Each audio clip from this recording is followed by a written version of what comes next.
And so, these are the words of my testimony.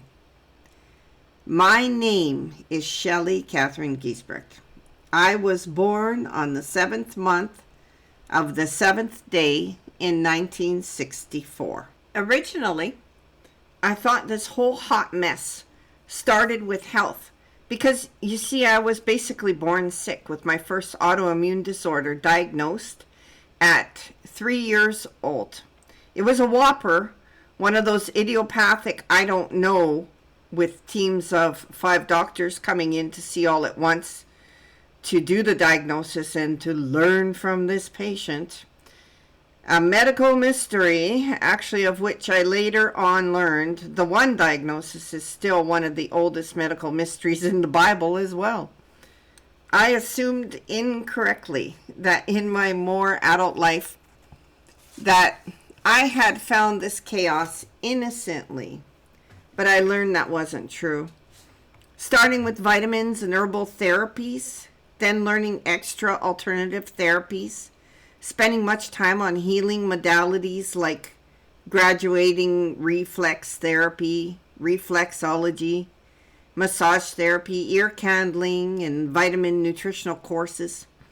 Eventually, learning to operate bioresonance machines, frequency zappers, rifing machines, electromagnetics, psychotronics, sigils creation, and radionics. Plus entertaining the services of healers like shaman healers from other countries. And right before Jesus put a stop to this, I had added to all of this now my master's in Reiki, emotion code dowsing, and Akashic record reading and dowsing, which is divination services. I was working heavily in the practice of divination with multiple pendulums.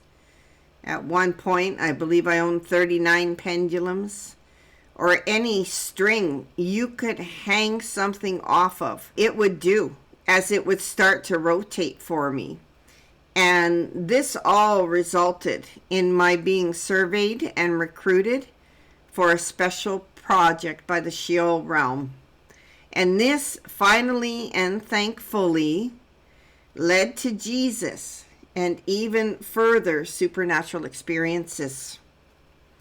I'm going to be very thorough in going through my testimony from a child to present, giving you my background and the experiences I feel God has His purpose in me, sharing this for someone else out there to hear in His purpose in bringing me to where I am today. I'm unsure still my full path, what I will actually accomplish in Father's will, how many might be helped, or whatever it is He needs me to do. I made a lot of mistakes ongoing for at least the first 1 to 2 years solid coming out of New Age, because I wasn't yet more matured on God's Word and the understanding of it as much. I went through a serious cleanup mode, trying to figure out what was bad and what had to go and where, because I had acquired such a huge assortment and collection over a whole lifetime of machines and therapies and courses. It was just the hugest undertaking, just really overwhelming, seriously overwhelming. And so I learned each new step of something's wrong with this, or something's wrong with that, and I began cleaning up. The huge accumulation of a lifetime of collecting all these things was split up into several ways to dispose of these things. One was things being sold, which some people I learned later in Christianity circles don't agree with. At the time, I was not sure how to handle this huge task and asked in prayer, Jesus, help me clean this up. I am serious. I had to go from room to room, every single room, shelf and box and drawer and closet had to be gone through because there was so much. I asked the Lord in prayer to clear anything bad from the items going out. whether they were going in the garbage or sold or, whatever I did with them. Some I burnt. And to use whatever was going out, use it for good purposes. Later on, I learned that God will use both evil and good for good purposes. Because I had this feeling that I needed to ask God to cleanse them. And, later on, I also realized that just burning something like a crystal, taking a rock or a crystal or a machine, right, would not cleanse it properly, of which I can expand on in another video. But later it came to me thinking about it. Well, rocks don't burn, neither does metal. So anything bad would still be there. So then how does one cleanse something? I finally came to the conclusion it could only be God. It could only be Jesus that could truly cleanse something of such. With the blood of the Lamb, how else do you cleanse something? Right? And Jesus delivered spirits, unclean spirits, and to me it was the only true option that would work. So some things I garbaged, some things were put to giveaway bins. I burnt some things. I had to be careful where I could burn something because of my living accommodations and quarters. There was cleanup in the house to do, online cleanup.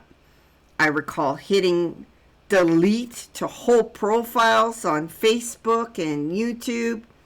The Wix website I ran of divination dowsing business website that I was working. It had been called CosmicHealthRescue108.com, and that had to just be hit delete on, which I did. I just went in and hit delete website. I recall really trying to buckle down and do or redo things truthfully. So, for example, I was using my middle name for some time, which it's legal to use a person's middle name, but I was getting really, really picky about redoing everything. I wanted everything to be perfect for Jesus. So I wanted to use my name legitimately, not like a pen name. I didn't want to use a pen name any longer. I wanted to use my real first name.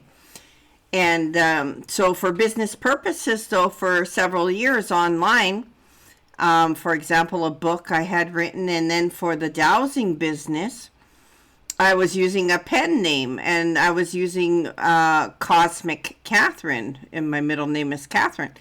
And so after conviction from Holy Spirit, I had to become, I felt, more truthful in dropping the pen name. I felt in using the pen name, it just didn't feel right. Like I had to go back to using my first name. And, so same went for some Facebook accounts and things like that too, right? And so just a whole bunch of stuff I felt had to be redone or done better, or, deleted and done again in the truth that I was spiritually maturing into as I came to understand more. I realized how much wayside I had been taken with Facebook profiles, social media posts, online web presences of all kinds, like LinkedIn or Fiverr. I made effort to find and locate anything and everything I had done online that was not in accordance with Jesus, and to clean it up in accordance with the way Jesus, I felt, would be pleased and would accept this. It would be acceptable. Anything I felt was done wrong or with something not right about it. All through cleaning up stages. In all stages, I was praying the whole time, asking Jesus his forgiveness and repenting daily, often, more, sometimes multiple times daily. And this went on for a very long time. This went on for a really long time. This cleanup process alone actually also helped me to grow my faith and learn a lot more about faith, believe it or not. It helped me grow my relationship with Jesus. I was also learning to test the spirits and learning discernment. Any listener that already knows their Bible and what Jesus teaches would recognize that just participating in these practices I was doing are things God would turn his face against. For me, not knowing my Bible, I did not have any of God's wisdom, nor did I know Jesus, or that there was even more of an ancient trail of family junk in the trunk. And they were before me even practicing this stuff, seeking of knowledge the wrong way, generations prior to me, that they were also practicing divination, trying to learn the future or learn the unknown by supernatural means of divination. The Bible calls it divination, and there's a lot of forms, dead branches of divination. There's just a lot of it out there. Holy Spirit, later on after Jesus intervened, educated me further ongoing, as he still faithfully does today, enabling me to finally come to a more deeper, fuller understanding of how years of oppression and ongoing relentless evil attacks on me and my family actually ran much deeper than the starting with vitamins journey that I had first thought. My initial thoughts when Jesus brought me out of all this was that the chaos was coming solely from my own decisions and practices in the unclean realm. But this was only partially correct. It was only part of it. And more unfolded to let me know it didn't begin there. I learned that on top of what I had been doing, that I was also born into a family that came from a tradition of practicing divination and necromancy, going generations back, both on my mother's and father's side. So this actually started before I was even born, and I was generationally groomed by evil to carry it on. I was also dealing with a lot of guilt in the beginning when I was coming out of New Age. That guilt was slowly being enforced over the years by other people. So what I mean, for example, we used to have a lot of police calls and police visits to my home. And I recall a police officer one time telling me, "You know, this is all your fault." And he was talking about when my juvenile son was taken away by police in one of the chaotic episodes that occurred. I recall sitting on the step afterward thinking, oh boy, this man just has no clue what is really going on here. Even I didn't know what was really going on at the time, but I knew it was seriously not normal. And I just somehow instinctively knew there was way more to this, and it wasn't all my fault, because I, at that time, seriously pulled out all the stops and was doing anything I possibly could. I was also being told the same thing by an ex-spouse.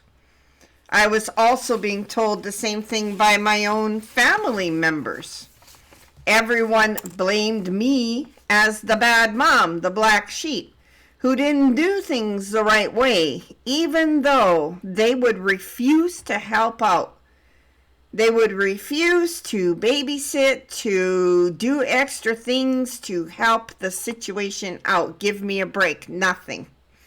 They just verbalized their own disgust at situations, saying it was my fault. Why wasn't I doing better? However, they never took the situation on themselves and tried to do better or help. You know what I mean? Like, the family support just wasn't there. It was just badgering that obviously it's your fault. You're doing something wrong because you're a mother. Well, let me tell you, when it comes to generational curses, it's not so simple, people. And people need to start thinking about another person's emotions and feelings, and a lack of discernment because they don't know their Bibles. They don't know things going on with Jesus. I didn't know either at that time, but I'm just saying, it's time to start putting yourself in other people's shoes instead of just putting the blame on everybody. Dig in and help when you can, especially the Christians. Dig in and help when you can. You see someone struggling and you can deliver them? What are you waiting for, right?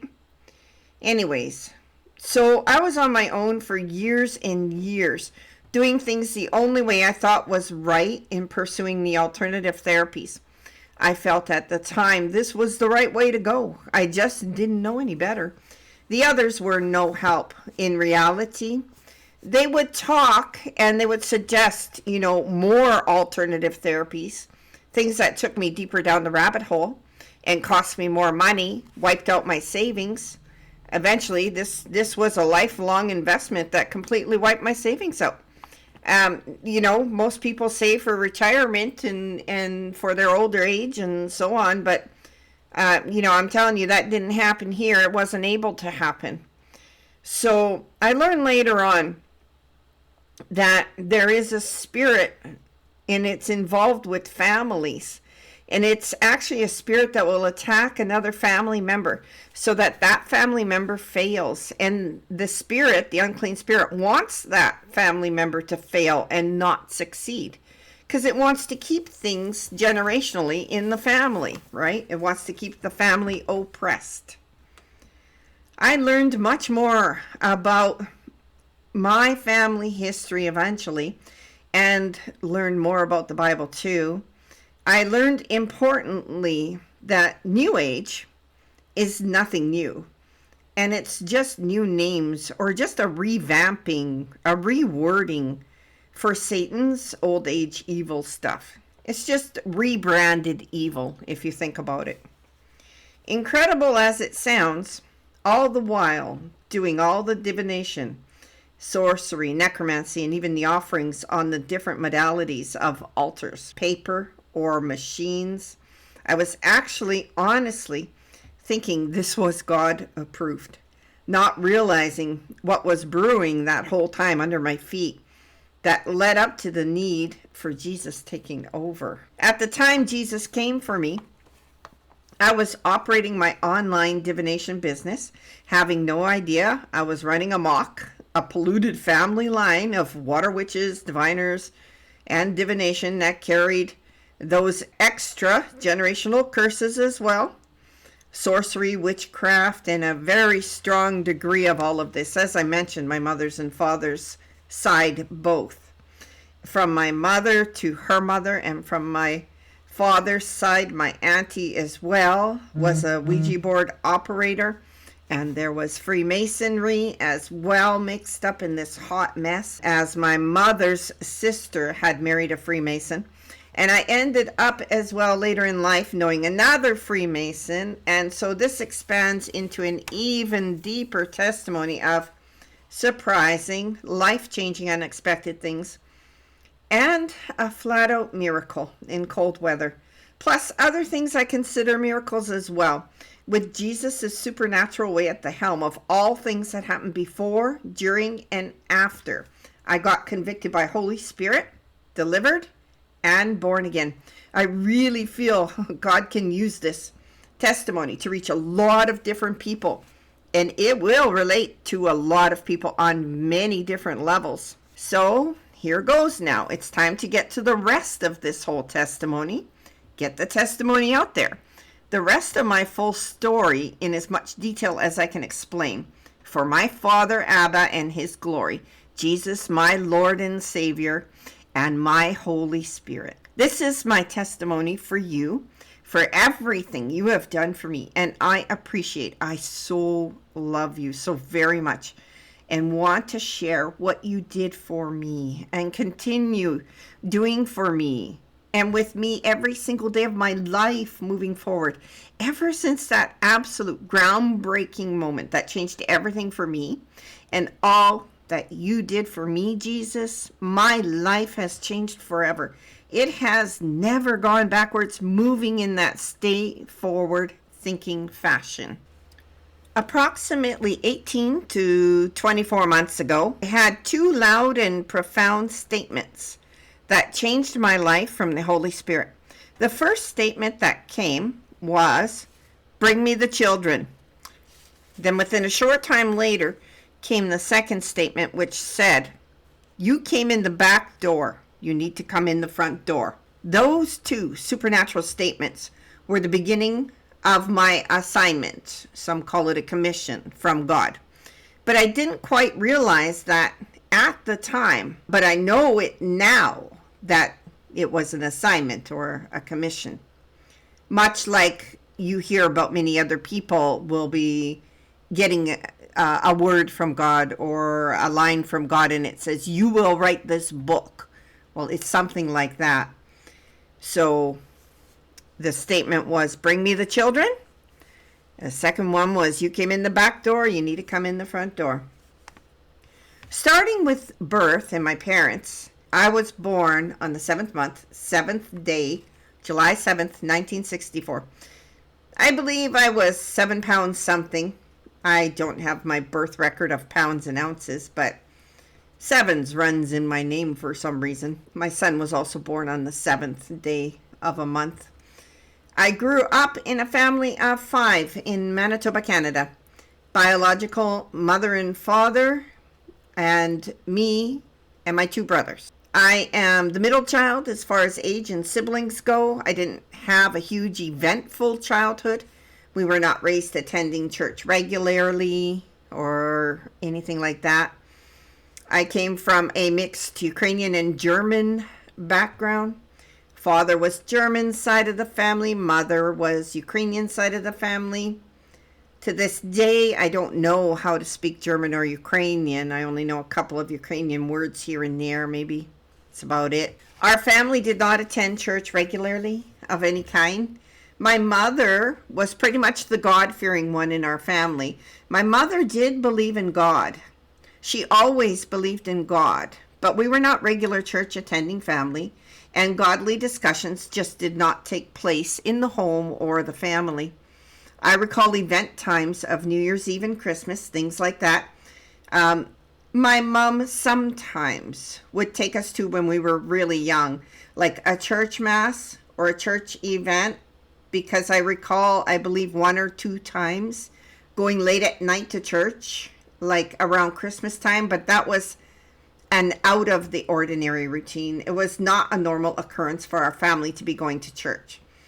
I could count on both hands by the time I moved out of home at 16 years old. It would be, I'm pretty sure, under 10 times for sure that I had ever set foot in a church. Aside from a funeral or a wedding that I remember anyways. The environment that I was raised in was, my mother did believe in God, as I said. My father said he believed in God. I first heard that, though, when he was in his 60s to 70s approximately. He didn't talk about it before that. He didn't talk about God when we were growing up. I didn't hear any talk about God ongoing from my father pretty much at any point in time, but I knew he believed that there was God. But I don't think he understood or knew anything about Jesus. I never heard my father speak about Jesus at all in those days. My mother did know about God, believed in God. I believe she knew about Jesus, though, to a certain point, but she didn't speak about any Bible verses about Jesus or any home Bible education for us as far as that goes.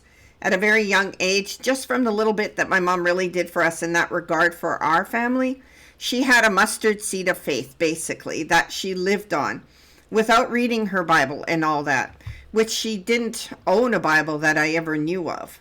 It didn't happen that, she was opening, reading the Bible with us or in front of us. She held on to that seed of faith was what I recall the most. I don't ever remember seeing my parents open a Bible at home. I mean, their own Bible. I don't remember seeing that as a child moving forward, no. There was some talk that my older brother and I were baptized, perhaps, as a baby. I don't remember ever being baptized in a church, though. Like I said, we weren't church-going people, and there was no baptismal documentation to prove otherwise for me or my brothers. Later on in life, I had no idea whether I was ever baptized as a child, because by that time that I wanted to know, my mother was already dead, and she would have been the one to take us for that. My father and mother got church baptized for their marriage. They had a certificate of baptism done at the marriage. I found out later. But I doubt they did their water baptism at their wedding, and it was probably like a faith baptism maybe, made for weddings back in those days. But that's the extent of baptism that I know of in regards to my upbringing and childhood. In growing up now, at 3 years old, came my first diagnosed autoimmune disease, which was vitiligo. And for those of you that don't know what vitiligo is, in today's world, it's the condition that apparently Michael Jackson had, where your skin turns patches of white. There was other issues, medical issues that came later on, more autoimmunes, etc. To this day, I still have the vitiligo. You just probably don't really see it on me because I'm a very fair-skinned person and I don't go out in the sun much. Of course, there's not much sunlight where I live anyways. So because I'm such a fair-skinned person, it doesn't appear noticeable right off the bat if I'm not tanned, if I'm not in a tanned state. It's basically head to toe patches about my whole body. In younger years, the vitiligo really affected my self-esteem though, especially for school. Gym class, right? Changing in gym class where people see your arms and your legs, or in dating situations. But this vitiligo is still a mystery, and I believe it may be for God's glory. Maybe not, but if any of you know different out there, let me know, because it may not be for the glory of God, because I have a cousin on my mother's side of the family with the same skin condition and similar autoimmune issues. You know, one reason I say it may have been for God's glory is that it was keeping me out of trouble in other areas of my life when I was younger, like, you know, if I wanted to go into modeling or more visual types of employment, and if I didn't have the vitiligo, I might have done something like that. It was bad enough that I had such a potty mouth growing up. And I was not a nice person when I was younger, in my teens and so on. But I recently heard a man's personal Jesus testimony where he went to hell and back, and Jesus showed him blisters on his forehead during the experience he had. And he questioned God about the reason for that for a long time. And God finally told him about the white hand verse in the Bible and told him to wipe his forehead with his fingers, and it was gone, the blisters. And God told him, what is the side effect of a burn and a blister from that burn? And finally the answer came that under the blister was white skin. So this man's experience with Jesus was that white skin, like mine, is basically a side effect of being burnt in hell. It kept me also, the vitiligo I mean, out of Hollywood and places like that. Not like, you know, I ever would have went to a place like that anyways, but I'm just saying it kept me out of things.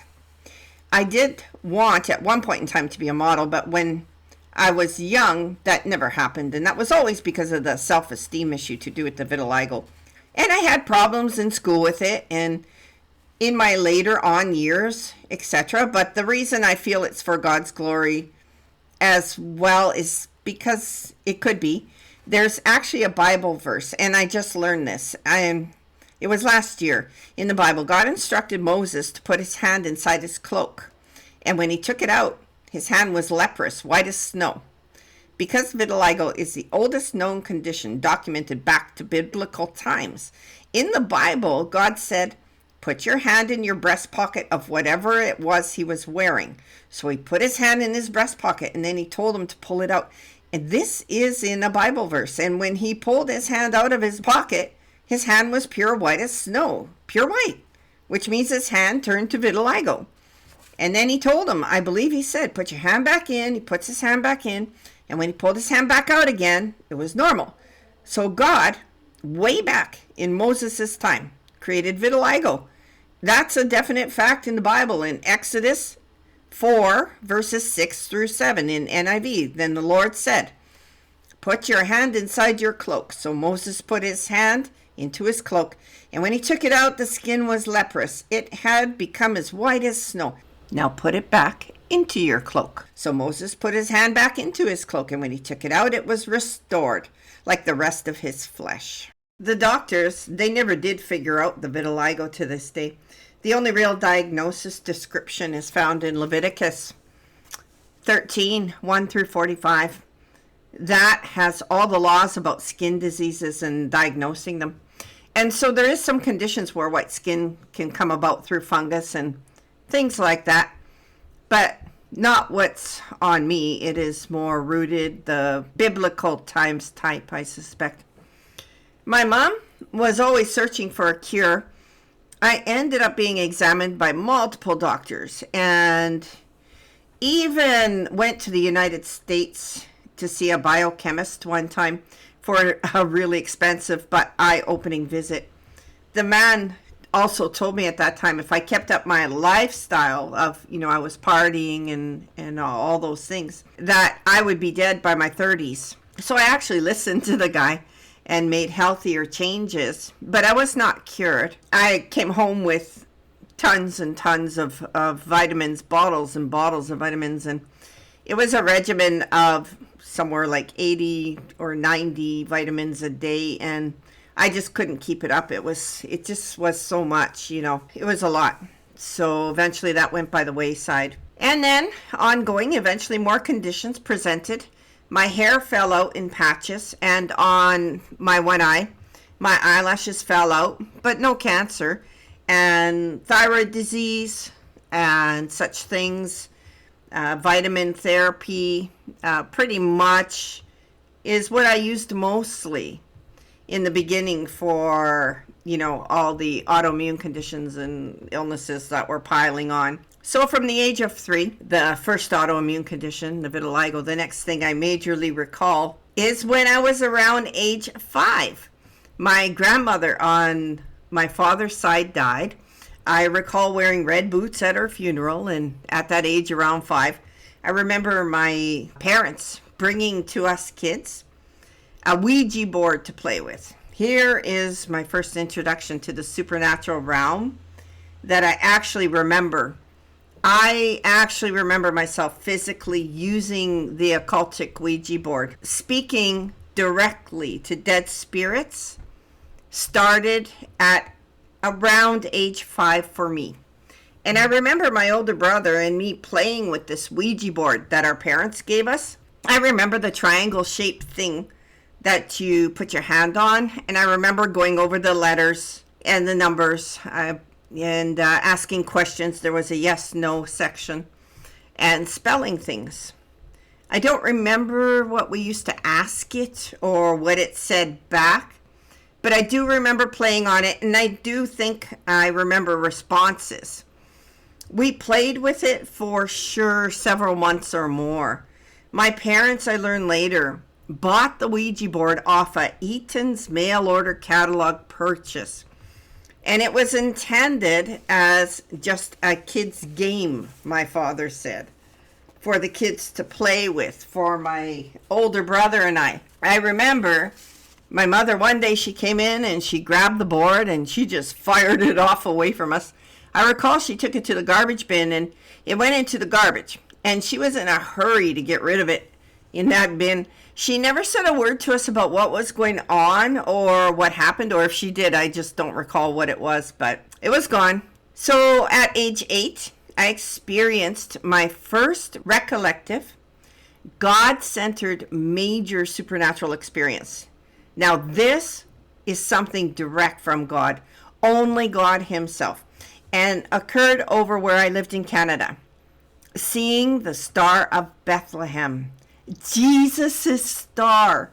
It was Christmas Eve, 1972, when it occurred. In my later adult years, I began to think, was that really what I saw? I was trying to remember. So in the last 2 years, I started searching online to find witnesses. I figured, well, for sure there had to be astronomer archives of photos.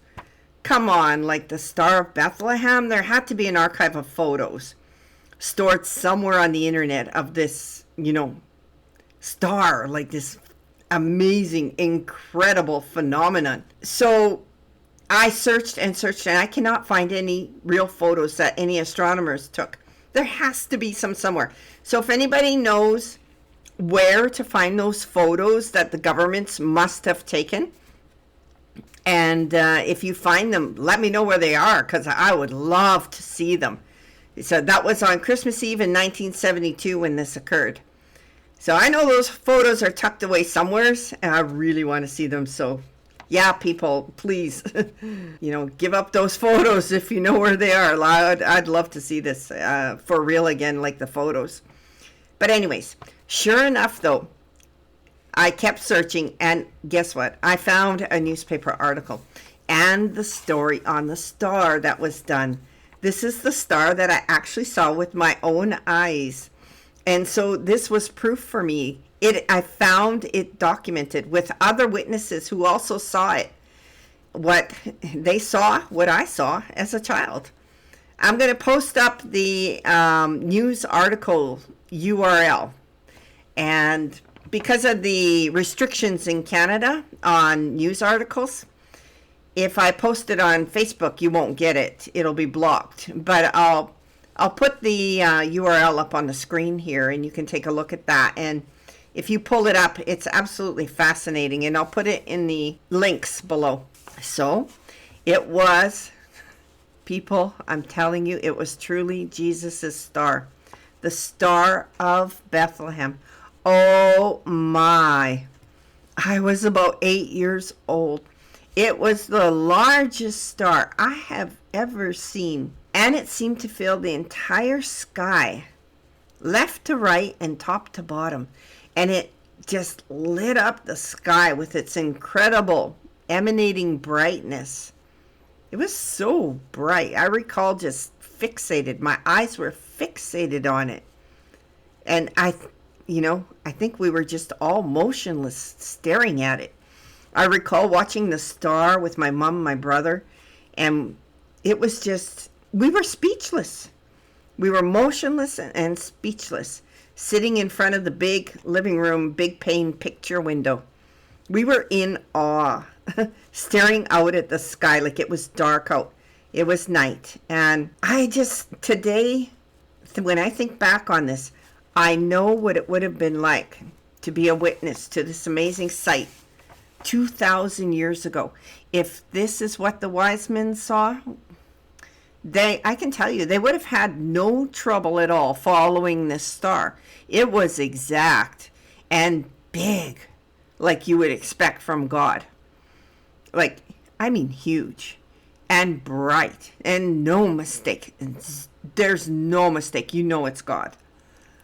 Astronomers apparently had reported the Star of David, the very star known as the Christmas star, on that evening in 1972. Can you imagine that the Star of David, that very star, shone over the small town of Bethlehem 2,000 years ago?